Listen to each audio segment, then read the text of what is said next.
कुर्बानियों का खून नहीं पहुंचता है, कुर्बानी का गोश्त और खून अल्लाह रब्बुल आलमीन के पास नहीं पहुंचता है।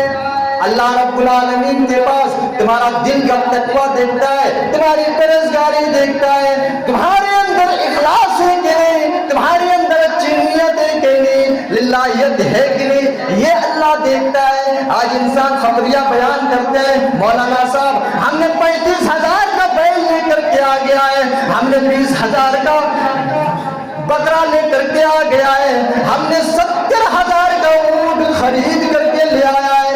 ये लोगों के पास फिरता रहता है, गांव समाज में बोलते रहता है, खबरिया बयान करता है। मेरे भाइयों, खजूरडंगा के रहने वालों, इस बात को कान को खोल करके सुन लो, कान के पर्दे खोल करके सुन लो।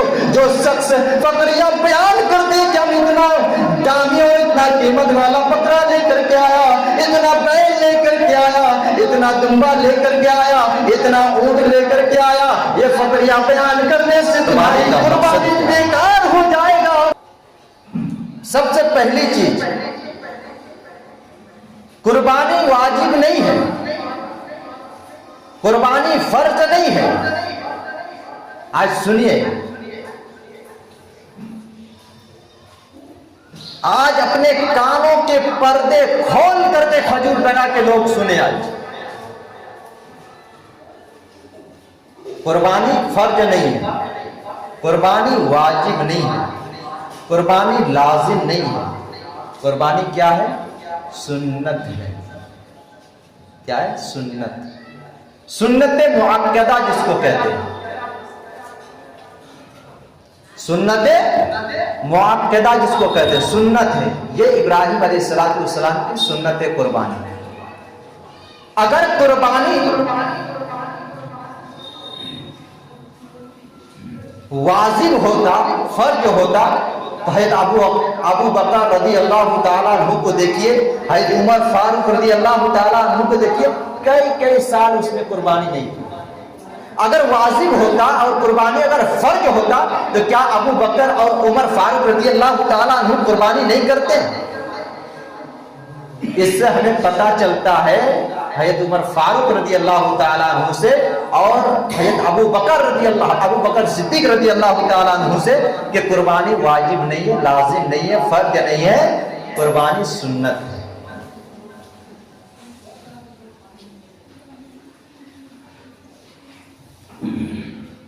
और हर इंसान को मालूम है,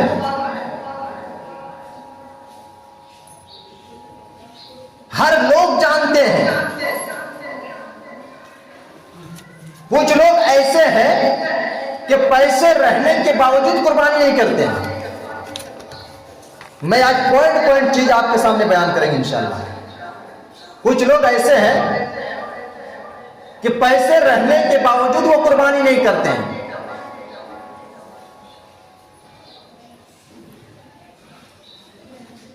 अल्लाह के नबी जनाब मोहम्मद रसूलुल्लाह सल्लल्लाहु अलैहि वसल्लम की हदीस है कि जो शख्स इस्तिताअत रखता है, ताकत रखता है, उनकी औकात है कि हम कुर्बानी कर लेंगे, और वो शख्स अगर कुर्बानी नहीं करता है, फला युक़रबन्ना मुसल्लाना, हदीस के अल्फाज है।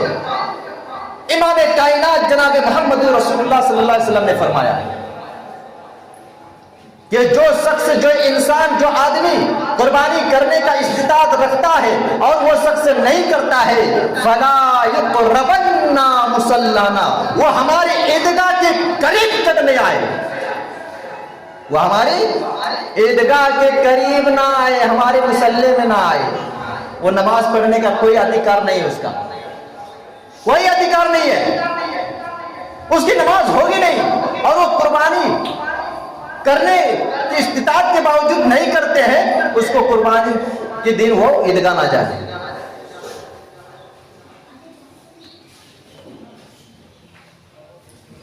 अल्लाह के रसूल जनाब मोहम्मद रसूलुल्लाह सल्लल्लाहु अलैहि वसल्लम को जब कुर्बानी करने का हुक्म मिला, सुनिए इस चीज को, जब हुक्म मिला तो अल्लाह के रसूल सल्लल्लाहु अलैहि वसल्लम से एक सहाबी ये रसूल ने पूछा, आए अल्लाह के रसूल, आए अल्लाह के हबीब, मुझे कुर्बानी करना है,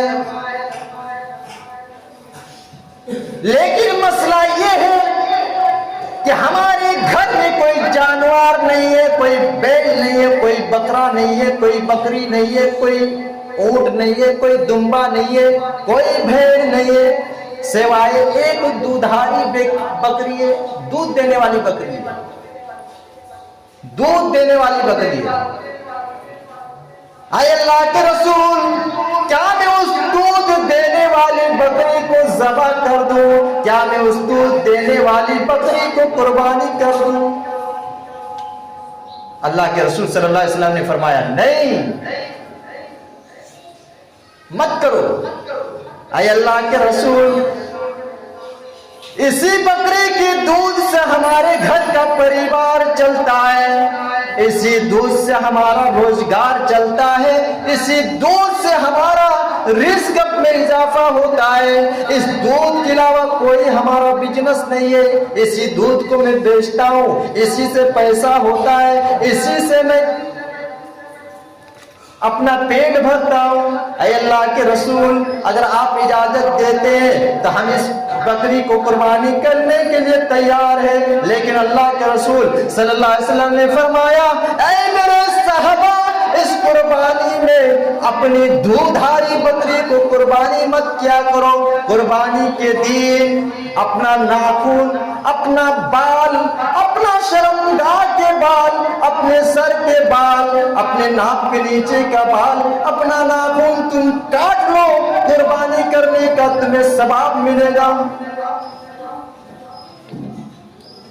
अल्लाह के रसूल सल्लल्लाहु अलैहि वसल्लम ने फरमाया, ऐ मेरे साहबा, उस बकरी को ज़बह करने की जरूरत नहीं है, उसको कुर्बानी करने की जरूरत नहीं है।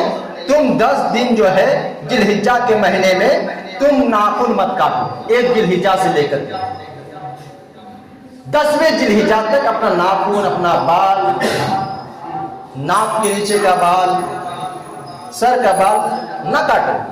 तुम कुर्बानी के दिन नमाज पढ़ने के बाद अपना नाखून, बाल काट लो। जितना कुर्बानी करने वाला शख्स को नेकी मिलती है, उतना तुमको भी मिलेगा, कोई कमी नहीं है।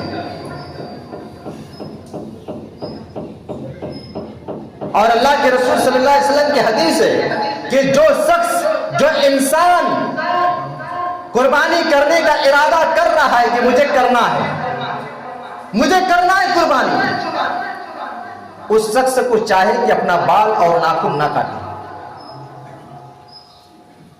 उम्मे सलमा रज़ी अल्लाहु अन्हा का फरमान है कि अल्लाह के रसूल सल्लल्लाहु अलैहि वसल्लम ने इरशाद फरमाया, इज़ा रअयतुम हिलाल जिलहिज्जा व अरादा अहदुकुम अय युज़हिया फलयुमसिक अन शारिही व अस्तारिही। उम्मे सलमा रज़ी अल्लाहु ताला अन्हुमा बयान करती है, फरमाती है कि अल्लाह के रसूल जनाब मोहम्मद रसूलुल्लाह सल्लल्लाहु अलैहि वसल्लम ने फरमाया कि जो शख्स कुर्बानी करने का इस्तिताअत रखता है और कुर्बानी करने का इरादा किया है कि मुझे कुर्बानी करना है, तो उस इंसान को चाहे कि वो 1 जिलहिज्जा से लेकर एक जिलहिज्जा, कुर्बानी 10 दिन पहले, यानी 10 दिन बाकी बचता है और हम लोगों को नाखून, बाल नहीं कटना होता है, तो हमको नहीं काटना है।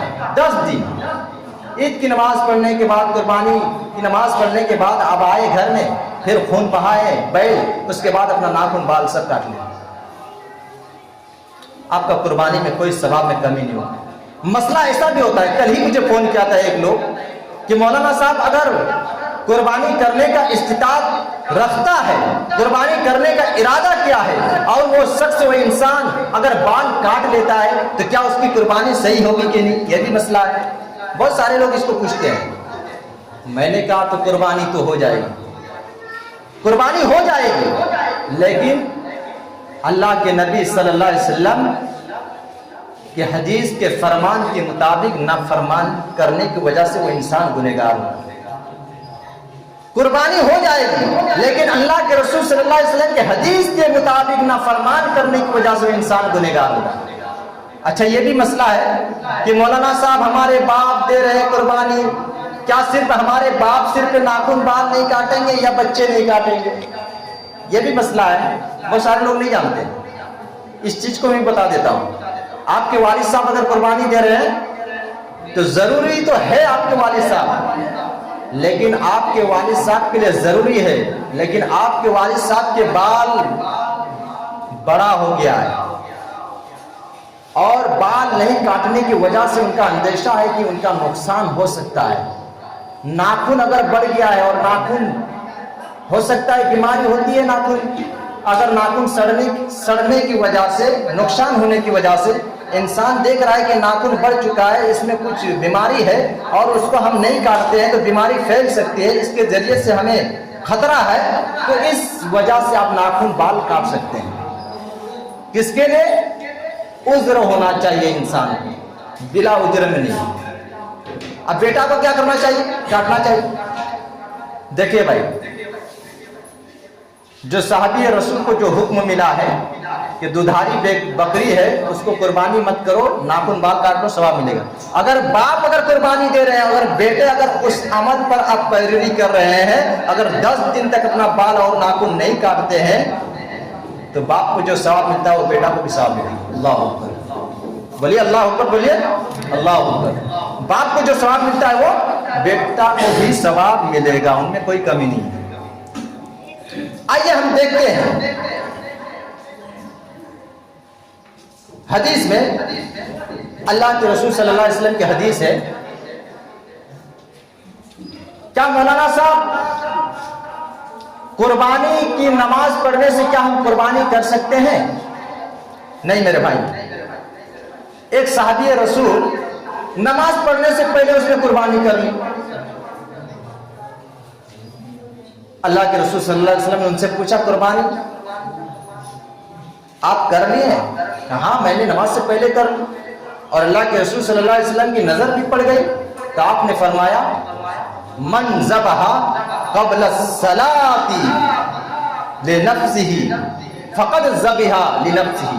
ऐ मेरे साहबा, आपने अल्लाह के लिए कुर्बानी नहीं की है, लिनफ्सिही अपने नफ्स के लिए कुर्बानी की है, यानी सिर्फ घर का गोश्त खाने के लिए आपने कुर्बानी की है। नमाज से पहले कुर्बानी नहीं, जायज़ नहीं है। पहले आप नमाज पढ़ के आइए, ईद उल अजहा की नमाज, उसके बाद आप कुर्बानी कीजिए। अच्छा, कुर्बानी कितने जानवरों को हम कर सकते हैं, यह भी मसला है। कुरान करीम में 8 जानवरों को नाम लिया है। कितने जानवरों का? मैं मुख्तसर कर रहा हूं, मैं अपनी बात को बड़ा शॉर्ट में मैं कह रहा हूं क्योंकि मुझे खत्म करना है इसी हफ्ता में। तो 8 जानवरों का नाम लिया है कुर्बानी में। सुन लीजिए, बकरा बकरी जोड़ा होना चाहिए। आप सिर्फ इंसान ही रहेंगे तो पैदा कैसे होगा भाई? कैसे पैदा होगा? अगर सिर्फ औरतें रहेगी तो औरत के लिए तो मर्द चाहिए, औरत के लिए मर्द चाहिए, अब मर्द के लिए औरत चाहिए, तभी ना बच्चा पैदा होगा। तो जोड़ा होना चाहिए। बकरा बकरी कितना होगा? 2 हो गया कि नहीं? बैल और गाय 4 हो गए, ऊंट उठनी 6 हो गया, भेड़ा भेड़ी 8 हो गए। ये 8 तरीके के जानवर को आप कुर्बानी कर सकते हैं, लेकिन भैंस का लफ्ज नहीं है। अब मत पूछिए मौलाना साहब भैंस के बारे में बताएंगे, क्योंकि नबी सल्लल्लाहु अलैहि वसल्लम ने भैंस की कुर्बानी नहीं की है, इसलिए उससे हदीस साबित नहीं है। दूसरे मसलक के लोग जो होते हैं ना, वो भैंस की भी कुर्बानी करते हैं। कहां से दलील लाके वो फिट करते थे पता नहीं, मुझे इल्म नहीं। जितना इल्म मुझे है इतना मैं बताऊंगा इंशाअल्लाह। तो 8 तरीके के जानवर को आप कुर्बानी कर सकते हैं, जो मैंने नाम लिया, बकरा बकरी, भेड़ा भेड़ी, ऊंट उठनी, बैल गाय, ये 8 जानवर। अच्छा, किन किन जानवरों को हम कुर्बानी नहीं करेंगे, ये भी मसला है। अभी तो बैल खरीदने का टाइम है, अभी बैल खरीदने का टाइम है। अभी 20 दिन 22 दिन 18 दिन जो बचा है हमारे बीच में, ये बैल खरीदने का टाइम है, अपना बकरा खरीदने का टाइम है। तो इस चीज को आप ख्याल कर लें। 4 तरीके के जानवरों को आप कुर्बानी नहीं कर सकते हैं। एक तो लंगड़ा होना। जाहिर तरीके से आपको मालूम है कि कि ये बैल, ये बकरा जो है लंगड़ा लंगड़ा कर चल रहा है, विकलांग है। वाज़ेह तरीके पर आप देख पा रहे हैं कि लंगड़ा है, विकलांग है, उसको आप कुर्बानी ना करें, जायज नहीं। और एक कानापन, आप देख रहे हैं कि काना है, बैल हो या बकरा हो या बकरी हो या ऊंट हो या ऊँटनी हो, आप देख रहे हैं कि काना है। काना पूरा तरीका से आपको जाहिर हो रहा है कि ये काना है, ये अंधा है, ये नबीना है, आप इसको कुर्बानी नहीं कर सकते। दो हो गया। तीसरी चीज क्या? सींग का टूटा होना। इस पर भी मसले आया है, खलील बयान के लोगों मुझे लेकर गए। खून देखो, ये सींग का टूट जाता है थोड़ा सा ऊपर में हिस्सा, या उसका खाल निकल जाता है, फिर भी उसका कुर्बानी करना जायज है। मुझसे क्या, बड़े बड़े आलिमों से आप पूछ के देखिए उसके मसले।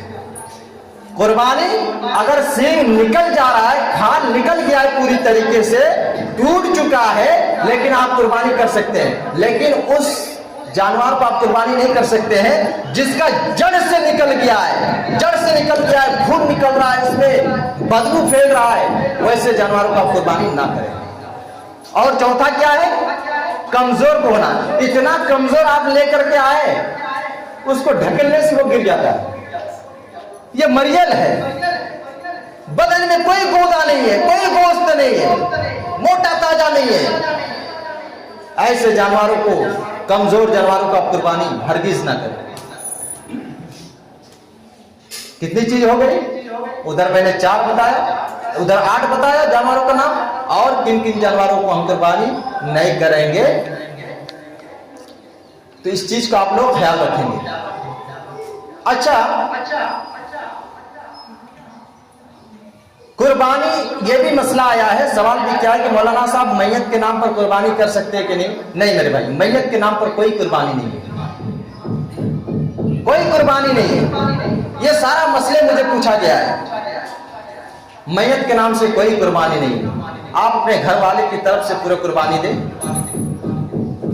मैयत के नाम से कुर्बानी अल्लाह के नबी सल्लल्लाहु अलैहि वसल्लम ने नहीं किए। लेकिन एक हदीस में है कि अल्लाह के रसूल सल्लल्लाहु अलैहि वसल्लम जब कुर्बानी करते थे तो ये दुआ पढ़ते थे, अल्लाहुम्मा तक़ब्बल मिन अहली बैती, अल्लाहुम्मा तक़ब्बल मोहम्मद, यानी अपना नाम लेते पहले, मोहम्मद को मैंने छोड़ दिया था, तो अल्लाहुम्मा तक़ब्बल मोहम्मद मिन अहली बैती, अल्लाह मेरी तरफ से कुर्बानी और मेरे अहले अयाल की तरफ से कुर्बानी। तो इससे मालूम होता है कि जो मर चुके हैं दुनिया से, उनको भी शुमार किया जा रहा है, और ये हसन हदीस है, सही हदीस है। तो आप कुर्बानी, अच्छा कुर्बानी का जानवर क्या हम खुद ज़बा करेंगे या आलिमों को लाकर ज़बा करेंगे? नहीं मेरे भाइयों, ऐसी कोई बात नहीं है। कुर्बानी का जानवर खुद से ज़बा करें, खुद से अफजल तरीका है। जरूरी है कि अपने हाथ से ज़बा करें, कोई मंत्र थोड़ी है, कोई मंत्र थोड़ी पढ़ना होता है मेरे भाइयों। आपको मंत्र नहीं, बिस्मिल्लाह अल्लाह अकबर मारो छुरी, ज़बा कर दो उसको, कोई दुआ पढ़ने की जरूरत नहीं है। अरे अनपढ़ लोग भी ज़बा कर सकते हैं उसको, जिसके अंदर ईमान है कि अल्लाह है, रसूल है, जन्नत है, जहन्नम है, वो इंसान ज़बा कर सकते हैं। अरे आलिमों को जरूरत क्या है ज़बा करने के लिए? आलिम को पकड़ पकड़ के लाओ, ज़बा करो, ज़बा करो। नहीं मेरे भाई, खुद अपने हाथ से ज़बा करो, अपने घर का जानवर खुद से ज़बा करो, बिस्मिल्लाह अल्लाह अकबर। और अगर थोड़ा सा पढ़ा लिखा इंसान है, जानकार इंसान है, तो उसको चाहिए कि ये दुआ पढ़ ले, अल्लाहुम्मा तक़ब्बल, तक़ब्बल नाम जिस नाम से करना है, मौलाना सैयदुर रहमान अभी अपने नाम से कर रहे हैं, तो अल्लाहुम्मा तक़ब्बल सैयदुर रहमान मिन अहली बैती, अल्लाह सैयदुर रहमान की तरफ से कुर्बानी और मेरे घर वालों की तरफ से कुर्बानी। ये सारी चीज में हदीस की बातें बोल रहा हूं मैं, इसीलिए मैं नहीं गया हूं। दूसरे जगह मेरा प्रोग्राम था आज की चंदा करेंगे मस्जिद के लिए, लेकिन नहीं गया। इस चीज को पहले खुलासा बयान कर लेंगे, उसके बाद हम जहां जाना हम चले जाएंगे इस मस्जिद के लिए, अपनी जान देने के लिए भी तैयार है। तो अल्लाहुम्मा तकब्बल सैयदुर रहमान मिन अहली बैती, बस अल्लाह मेरी तरफ से भी कुर्बानी है और मेरे घर वाले की तरफ से भी कुर्बानी है, खुद से ज़बह कर। अच्छा, कुर्बानी का गोश्त तो हम खुद खाए या अपने रिश्तेदारों पे दे? नहीं मेरे भाइयों सुनो, गोश्त तो खुद खाओ, हदीस में कि खुद खाओ, जखीरा बनाओ उसको, चाहे तुम 2 महीने तक रखो, 3 महीने तक अपना गोश्त को फ्रिज के अंदर में डालकर रखो, कोई बात नहीं है, लेकिन आप गरीब व मिस्किन को मत छोड़ो मेरे भाई, बेवाओं को मत छोड़ो। आपके गांव में गरीब है, बेवा है, जो कुर्बानी नहीं दे पा रहे हैं, उसको ज्यादा तरजीह दो आप। और मुसलमानों और खजूर डंगा के लोगों, आपसे भी कह रहा हूं कि जो शख्स कुर्बानी नहीं दे पा रहे हैं, इस्तिताअत नहीं है, तो खजूर डंगा वाले आप उनके घर का ख्याल रखें और वो ले भी लें। ऐसा नहीं कि हम उससे ले लेंगे, दुश्मनी है, नहीं मेरे भाई, कुर्बानी का दिन ऐसा बात नहीं। कुर्बानी नहीं दे पा रहे हैं, आपको अगर गोश्त पहुंचा रहे हैं तो आप बिल्कुल ले लीजिए, उसका ख्याल करें। कुर्बानी का गोश्त खुद खाए, अपने रिश्तेदारों को खिलाए और गरीब मिस्किन को भी दे, और जो गांव समाज में जो कुर्बानी नहीं दे पा रहे हैं उनको भी दिया। चाहे उसके बाद अपनी कुर्बानी का गोश्त आप 5 महीना रखिए, कोई बात नहीं। अच्छा, क्या ये भी मसला है कुर्बानी, क्या हम अकेला घर में दे सकते हैं एक जानवर, चाहे बड़ा हो या छोटा? बिल्कुल दे सकते हैं, चाहे बैल हो, चाहे ऊंट हो, चाहे भेड़ हो, चाहे बकरा हो, चाहे दुम्बा हो, दुम्बी हो, चाहे कोई भी बड़ा जानवर, छोटा बड़ा जानवर, आप बिल्कुल आप अपने घर की तरफ से दे सकते हैं कुर्बानी, बिल्कुल दे सकते हैं। अगर किसी को डाउट हो कोई भी मसले में, आप मुझे इत्तला करें, मैं जरूर बताऊंगा इंशाल्लाह। अच्छा, ये भी मसला है कि मौलाना साहब कुर्बानी का गोश्त हम गैर मुस्लिमों को देंगे कि नहीं, जो हमारे इस्लाम से कोई ताल्लुक नहीं उसका, वो भगवान का नाम लेते हैं, जय श्री राम का नाम लेते हैं, क्या उसको हम देंगे कि नहीं? बिल्कुल आप दे सकते हैं मेरे भाइयों कुर्बानी का गोश्त, लेकिन शर्त है कि जिस इंसान से आपको के पास आ रहे हैं या दोस्ती है तो आप उनको दीजिए, लेकिन उस गोश्त को देने से पहले आप सोच लें कि वो शराबी तो नहीं है, कहीं ऐसा तो नहीं शराब पीता है, इस गोश्त को लेकर के वो शराब के साथ चखने बना दे, ऐसे इंसानों पर देना हराम है, जायज नहीं है। अच्छा, ये भी मसला है, क्या मौलाना साहब कुर्बानी का गोश्त जो चमड़ा खाल उतारते हैं, जो छीलते हैं, उसको बनाते हैं, उसको थूरते हैं, क्या उसको हम उज्र के तौर पर दे सकते हैं? उज्र के तौर पे माना क्या है? कोई चीज भाड़ा लेना, भाड़ा के तौर पर उसको, किराए के तौर पर उसको दे सकते हैं? नहीं मेरे भाई, अब नहीं दे सकते हैं। अब तोहफा में दीजिए, गिफ्ट के तौर पर, हदिया के तौर पर आप गोश्त दीजिए, कोई बात नहीं, कोई मुजाहिका नहीं, लेकिन आपका काम वो कर रहे हैं, अरे इस काम के बदले में तुम पैर ले लो, इस काम के बदले में सर ले लो, ये हराम है मेरे भाई, ये देना सही नहीं है। उस चमड़े को हम क्या करेंगे? उस चमड़े को मेरे भाइयों मस्जिद में आप दे, मदरसे में दे दिया, गरीब और मिस्कीन में उस चमड़े को लगा दिया।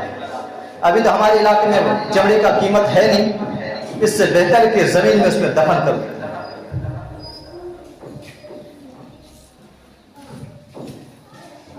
तो मेरे भाइयों, अल्लाह रब्बुल आलमीन ने क्या फरमाया कि इन्ना आतैना कल कौसर फसल्लि लिरब्बिका वन्हर, अपने रब के लिए नमाज पढ़ो और कुर्बानी करो।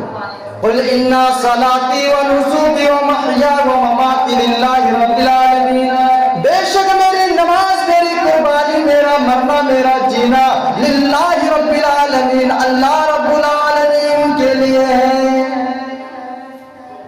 अल्लाह के रसूल जनाब मोहम्मद रसूलुल्लाह सल्लल्लाहु अलैहि वसल्लम हज्जतुल विदा के मौके पर आपने एक ऊंट की कुर्बानी की है, उसके बाद आपने और 100 ऊंटों की कुर्बानी की है। मेरे भाइयों, अल्लाह के रसूल जनाब मोहम्मद रसूलुल्लाह सल्लल्लाहु अलैहि वसल्लम हज के मौके पर आपने 100 ऊंटों की कुर्बानी की है। आज मुसलमानों, आज हम पैसे रहने के बावजूद, ताकत रहने के बावजूद, इस्तिताअत रहने के बावजूद आज हम लापरवाही करते हैं, आज हम कुर्बानी नहीं कर रहे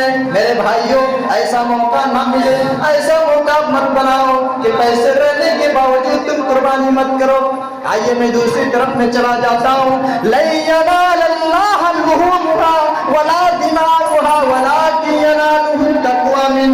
ऐ मुसलमानों, कुर्बानियों का गोश्त अल्लाह रब्बुल आलमीन के पास नहीं पहुंचता है, कुर्बानियों का खून नहीं पहुंचता है, कुर्बानी का गोश्त और खून अल्लाह रब्बुल आलमीन के पास नहीं पहुंचता है।